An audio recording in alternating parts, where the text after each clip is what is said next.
live, our way home, sharing stories of homeownership and learning um, everyday people's stories and journeys into buying a home. Today, we have a special guest, Mike Oxman. Welcome. Thank you for coming. Thank you for Thanks for having being me. here. Of course. And so I always give it like a minute just to give people time to get on because they, get the notification, they're going live, they want to tune in. So for anybody just tuning in, Mike will be sharing his story. If you have questions as he goes, questions for him, just put them in the comments and we will, of course, answer them after. And actually, every week I go live. So if there's questions, I will just get to them in the next couple of weeks. But yeah, if you have questions as you're listening to Mike, please put them in the chat or positive encouragement, just comments that you want to leave. We welcome that as well. Yes, we do. Absolutely. All right. So, Mike, this was your first house purchase? Was and continues to be. Yeah. It is. Okay. So, first, for now, first and only Hmm. house, November 2019, right before the craziness of COVID Yeah. in Philadelphia. So, Hmm. um, what is your favorite part of your house? Always start with the easy questions. My favorite part of my house. Oh, Yes. geez. Honestly, I think where it's located Ah, is, they say location, location, location. We are in South Philly. We are really, really close to a couple of different modes of public transit. So that is just huge, huge for us, especially for me. I have been an in-office guy since June of 2020. We never really had a work from home period here, like just being in person to be able to like wrap a tape around them, look at the shape of their face, that kind of stuff. So for me to be able to get to work, to and from work rather really easily was a huge, huge thing for us. And the house has always been really, really close to my son's daycare, or in the case right now, like when he was going to kindergarten, now he's in first grade. Like I'm a 5 minute walk from his school. So I walk him to school every day. My wife picks him up every day. So the location has been great. And all things considered, it's actually a very comfortable house. Like it keeps warm in the winter. It's very cool in the summer. So we're in great shape as it relates to that too. that is really good. Yes, big decisions are made when people are buying houses, and sometimes it's hard to just make that decision. As simple as it sounds, like it can be very overwhelming. And one of the biggest things that people forget, I think, is you can't really move the house, but you can change a lot of things within the house. So don't get hung up on too many things like that are inside it, because like 90% of the stuff can be changed, but you can't move the physical house. So having it close to public transportation, close to your school, where your kid goes, like these are things that are important in your life. So it's good that you set those as priorities when you were finding the Right. house. Yeah, yeah, absolutely. And there were definitely some things as we first visited the house. Like the previous owner he was an older guy. I think he was a widower. So it was just like him and his dog, and it was it was really something. Like the color on the walls was, I'll be diplomatic, it was not to my taste. But Yeah. and we're looking at a few things here, and like there are still some changes that we plan on making to the house, and it's like, okay, like this half bathroom is like, all right, it's not that great, but it's clean and it's functional. It's not like a total thumbs down at this point. So, it's just a matter of like figuring that out and just like, planning for it as the months and years go on. Yes, I love that. Okay, now another big decision that's to be made for people. How did you go about finding and choosing the real estate agent that you worked with? Uh, you probably hear this a whole lot, but we were first timers, and I was like, okay, so neither of us have ever purchased a thing that costs literally hundreds of thousands of dollars. Right? What do? You go to people that you trust, and you ask them like, who did you work with? And my wife and I were the first to get a dog, the first to have a kid in our friend group, but we were some of the last to buy a house. So we leaned on this and we were like, hey, friends, who did you use? and they all had the same person to refer to us. And so we sat down and had lunch with this person. Her name is Rachel Riley. I think she was or is still with Elfant Wissahickon, and she was just great. She was really consultative. She listened really well. She's just a lovely person, just kind of period. And she put up with a lot of, I'll say, it really came from me, like my first time homeowner jitters. And she was just incredibly gracious about it. So like I couldn't recommend her highly enough. Awesome. Love to hear Yeah. that. Go to the source of trust and knowledge already. Yeah. Yeah, That's yeah, yeah. So basically, ask for a referral. Like yeah. who do you use? We did that with our real estate person. We did it. We were looking for a mortgage. The same thing. Just talking to people who were in similar situations to us. Like you're buying houses that are around the same price, kind of at a similar point in your life. Like who did you work with? Did you have a good experience? If yes, please make an introduction. And like I'm just not going to look anywhere else. Yeah. I like that. Yeah. I like that because yeah, you don't want to make it more stressful of a process. Like you don't want to have more things to have to research and decide, just and there's enough that you'll have to do throughout the process. So as much as you can minimize. Absolutely. There are just a million decisions to make. And I say this with no, excuse me, no offense to you as a mortgage loan officer, but the process of like getting a mortgage is very understandably a heavy lift. Like it makes sense that it's a heavy lift, but it's such a heavy lift. It's Mhm. just you need just like so much documentation for everything. And I was just like, look, if I just find a person where like it makes sense and I like them, that's all I need. I'm not doing like a round of interviews for this particular thing. Right. That makes total sense. Yeah. Yeah. Well, good. Leads into the next question of what was one of the more difficult parts of the process? Finding a house that actually worked, that like ticked off a lot of the boxes. This was, I mean, the landscape then is a lot different than the landscape is now, or at least that's what I understand. My wife and I were, I think, really realistic in terms of like, okay, we are going to be offered X in terms of like the money that is available to us based on our credit worthiness and all that. And we were and are very credit worthy people. We have really good credit. Um, but we also understand that because we are offered X does not necessarily mean that we can afford X. So it's, a lot of it was like trying to parse through like, what are the bright lights and shiny things and like, homes that we would really like. I'm not a handy person at all. Like I can hang a painting on a wall, and like that's kind of the extent of like my ability to do stuff in a house. So to do walkthroughs through a house and like I don't even know like what to pay attention to. Like the place was a flip. Like okay, was it done well or not? I don't know what to look for. All I know is like sometimes you hear horror stories and sometimes you have no problems at all. And so that was just kind of just so like trying to find the actual house that was like in a price range that was realistic and responsible for us as as a financial household. That was huge. And then like we knew we wanted to live in the city. It was also a matter of like, do we want to kind of stay in the neighborhood that we were renting in at the time? Do we want to live close to friends? Do we want to try a different neighborhood, et cetera, et cetera? So trying to figure all that out and let our realtor do some of the work as it related to that, as opposed to us just like you like some people doom scroll, like everybody doom scrolls nowadays. Like, we would Zillow scroll, we would Redfin scroll, and they're like, what about this? What about this? What about this? And like you do that for 20 minutes, you're like, oh my God, this is awful. So Yeah. yeah. Yeah. Narrowing it down. So It's how always did you hard. end up narrowing it down to all these places you're looking over here at this point, this price point? So the place that we wound up buying that we still live in was a place that our realtor found.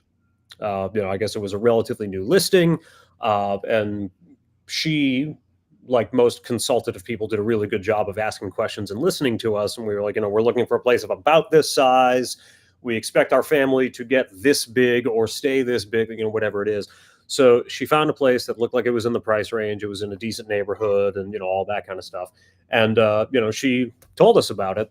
And I was the one who did the initial walkthrough because it was all like it was a really quick kind of thing at the time. I think it was still kind of a seller's market. I don't really remember though. So I did the first kind of walkthrough of the place, and like I got a pretty good vibe from it. The second time was my wife and I together, and that was when we kind of decided, sort of in the moment, like this place sort of feels right, you know. And like this is like I sell things. I do a lot of things for a living, but one of those things is sales, and like every sale is emotional. You know, like especially when you're buying a house, and it's like I can picture my family here, I can picture us growing up, and yada yada. That really it felt right. And so our realtor found a place, we toured it, you know, the vibe check passed, and there we were, as off to the races. Nice. Okay, so two important lessons. One, you got pre-approved for more of than you actually wanted to spend. That's important because Mhm. it happens with most people. You get Right, because you get approved on your gross monthly income. Your gross, right, right. not after taxes are taken out and other deductions are taken out. So the net Mhm. income is what you actually see in your paycheck every month. Of course, you have to Right. consider other elements of your budget as well and come up with that monthly payment that you are comfortable with. Mhm. And then, it fits in with the amount that you can be qualified for, of course. The other thing is, and this is interesting, I'm glad you mentioned this, because it is true, and I think people don't know it enough, is let your realtor do the work. Like, let them find the house because a lot of times we are scrolling. I just had someone call me now and send me like a house that's above the budget that they're approved for. And I'm like, I'm sorry, you're pre-approved for a reason at a certain amount. It doesn't just magically become higher just because you saw a house on Zillow that you like. Um, Yeah. so it's like, yeah, let the realtor do the work because first of all, as mortgage professionals, we work closely with the realtor to give them your budget and the reason behind it. So they know what you're pre-approved up to. They have listened to you from the very beginning. They've just been listening to you and consulting you, and they know your wants and needs, and they know what's going to work best for you. And they also know what things to look out for on listings. They're not just Right. scrolling, looking at pictures, and oh, it looks nice. They're looking out Mhm. for things, details about the property, and they are thinking, negotiating in the back of their head. So yeah, I would say, like, that's a good lesson to give to people, like, let the realtor do the work for you, even though it's tough to just be patient and wait for the right house to pop up because you Mhm. wanna, like Yeah. you're excited, you wanna go find it. Sure. Yeah, absolutely. It's also a good way to kind of determine, like, if you're working with a realtor who's, like, adding value. You know, are they, they work on commission. Like, are they earning the commission? Part of that is Yeah, like funneling through all of the noise and just like giving you a direct line to stuff that should work for you. exactly, that's a great point, and if they're not, like, move on, get someone else, Yeah. there's a Mhm. lot of realtors out there. Make sure you're working Yeah. with someone because you spend a lot of time with them, so make sure it works for both of you and they're adding that value. Very good point. Yeah. Yeah. Sure. As you were going through the process now, starting to look at homes, before you found that one, and as you were starting to look at your finances and the mortgage and everything, were there fees that you didn't expect before, being a homeowner? Like, or did you kind of know what it was going to be? I totally honest answer. I don't remember. What I do remember is that for we would look at XYZ property, and what we would do is like I basically I had this long me, my wife, our realtor, and our mortgage person. And it was always just like, we're curious about this address.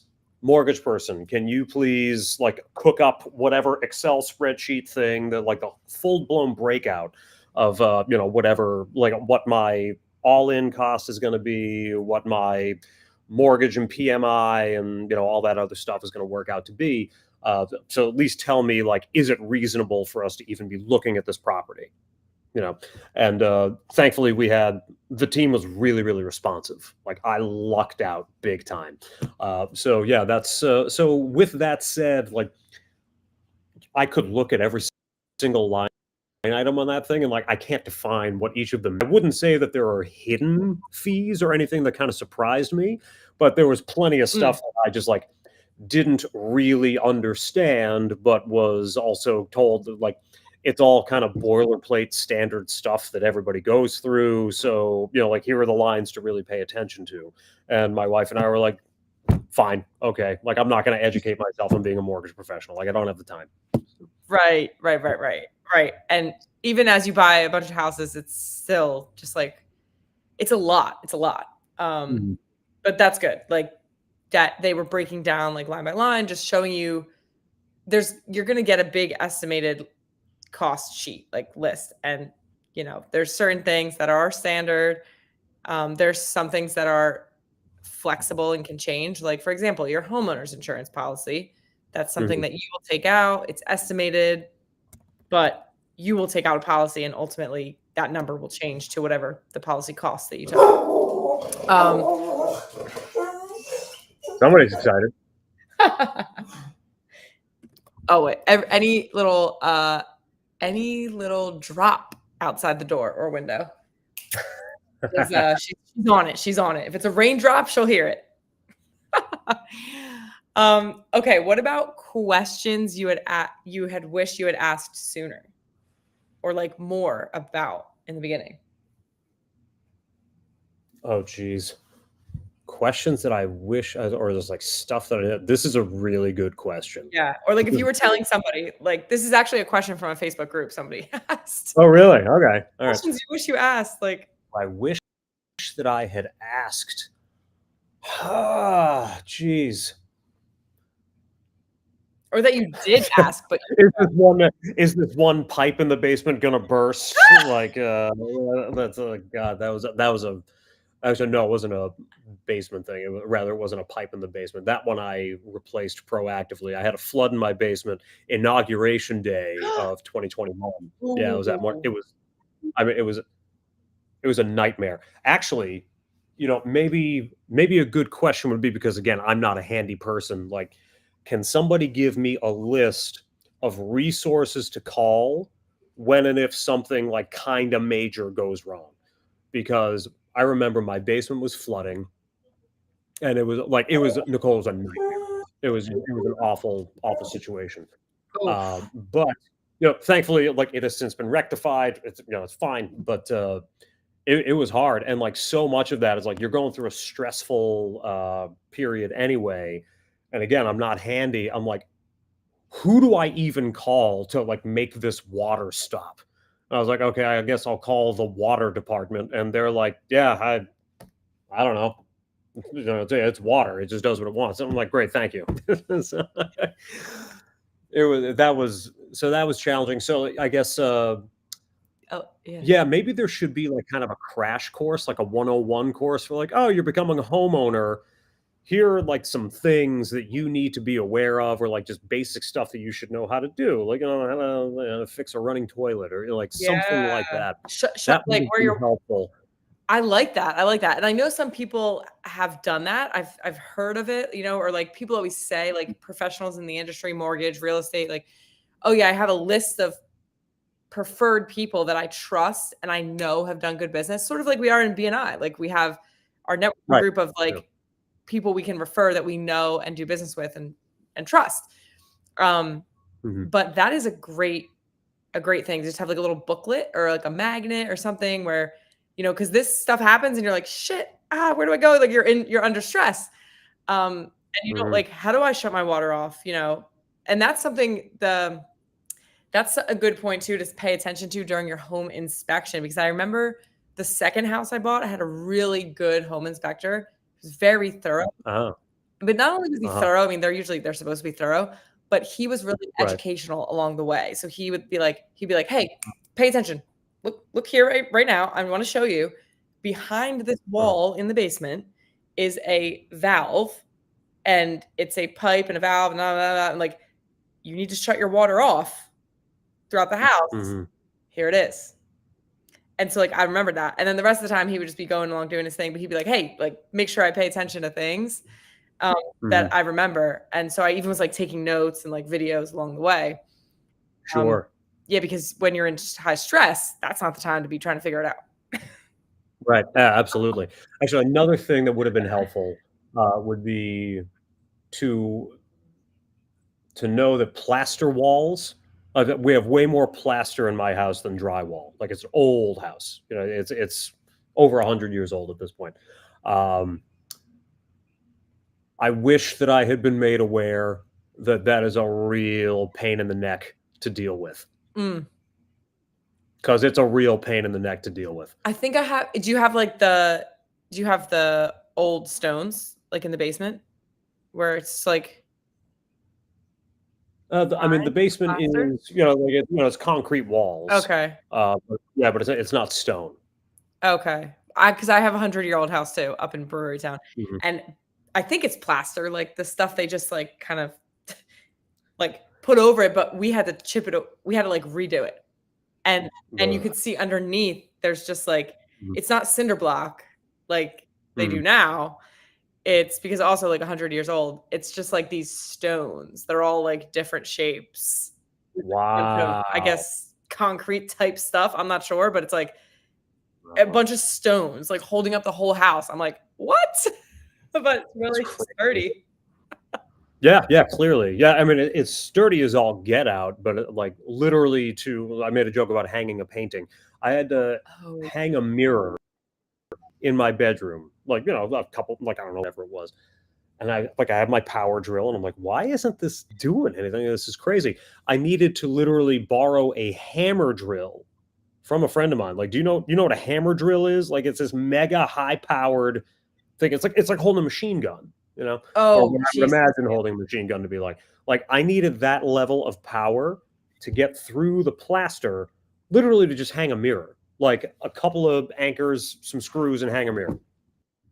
Wow. So it's Nuts. like there's no studs, there's no drywall. It's just solid plaster. There may Just be, honestly, there may be studs. I'm honestly not sure, but mm, it's this really insanely solid material that's very, very difficult to work with, okay, actually. so Uh, that's so a yeah, good I scope. wish that I had known that. So if you're thinking about buying a house, ask if the walls are made of plaster or like figure it out Yeah. because that's major decision point. Yes, yes, yes, yes. Or even just knowing the difference, like as you're walking through the house, like knocking like on the walls, like, okay, drywall, plaster, like what's the difference? What Yeah, materials am I gonna need? Like just prep yourself when you for start sure. to go moving everything in and doing all that. Yeah, Nice. absolutely.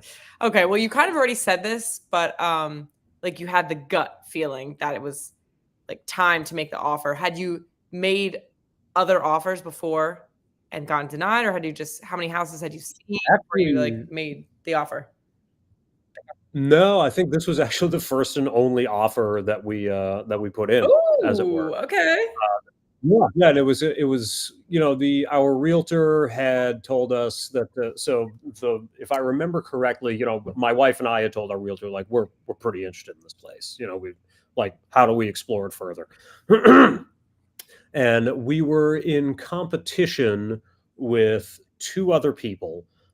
We were looking at a conventional 30-year mortgage. One of our competitors was going to be looking into uh, there's a what's the other program for like FHA loan? Yes, I was like HSA. I was like, no, it's a health savings account. Yeah, the other one, Close. yeah, this guy from the CIA is like pick three letters. FHA stands So for yeah, Federal Housing Administration. housing administration, right? Yeah, so that was it was an FHA loan that we were up against, and then there was a third one, but I don't remember what it was. But in any case, our realtor was like, so it's good. It works in your favor that you're coming at it with a conventional loan and that like this is a small block that is like it's got a lot of like South Philly old guard in it, like, and you're a young family and yada yada. So that works well. She's like, my suggestion is to let them know that you're serious about it. Is put in an offer that is, I guess this would have been, what was it? And 1%. Like it was something like 2% over Mm. asking price. Just to be like, look, we really want the place. Like, let's figure it out here. So we put in an offer. I remember being like shocked by how quickly it all went because like we put in an offer on a Monday and like we might have found out later that night Well, that like they had accepted the offer. Yeah, and then at some point, we went back and forth a little bit, and there was a seller assist involved, and like I don't know if that's even a thing anymore nowadays, given the way that the market is. But there was that would have been after the home inspection that we asked for the seller assist. I remember, you asked for but seller credit back because of some things in the home inspection. Yeah, there was basically the roof needed some maintenance. And I was like, I would much rather you, Mr. Seller, pay for that as opposed to me, because we caught it here. And Yes. so we just, wound up with that seller assist, and that actually offset the overage that we offered, Oh, which, great. kind of Yep, worked out well. Yeah. Mhm. yep. Do you remember how much it appraised for? Was it, like, right on par with the base they'd asked Well, for, with the, or was it more? I To be honest with you, I don't remember. I assume that had it appraised for lower, we would have adjusted our offer or, asked like, "Why is this appraising Yeah, lower?" yeah, yeah, yeah, yeah. Yeah, so if, to my memory, everything was all, like, in line above board. Nice, nice, nice. Yeah, Okay, yeah. awesome. That's good. Yeah, if sellers are motivated, it can go pretty quickly, sometimes. This Uh, guy wanted to he was looking to retire and move to Florida. He wanted to get the heck out, so Nice. we were like, "Hey, dude, we can help you with that." Yes. I love Yeah. it, and then you got some wiggle room to negotiate after, inspections and all. That's good. Yeah, Okay. yeah. I mean, we were also pretty reasonable about it, and this is where I can really thank our realtor for encouraging me to be reasonable about it. In all fairness, because again, I was like, full of jitters and whatnot. Um, yeah, so we approached it like reasonable people, and I think that the seller and his representation responded in kind. Nice. Awesome. Yeah. All right. Mhm. Last couple questions here. Why is homeownership important to you? Why is it important to me? My parents never owned a home. I come from a super blue collar background, and we were always renters.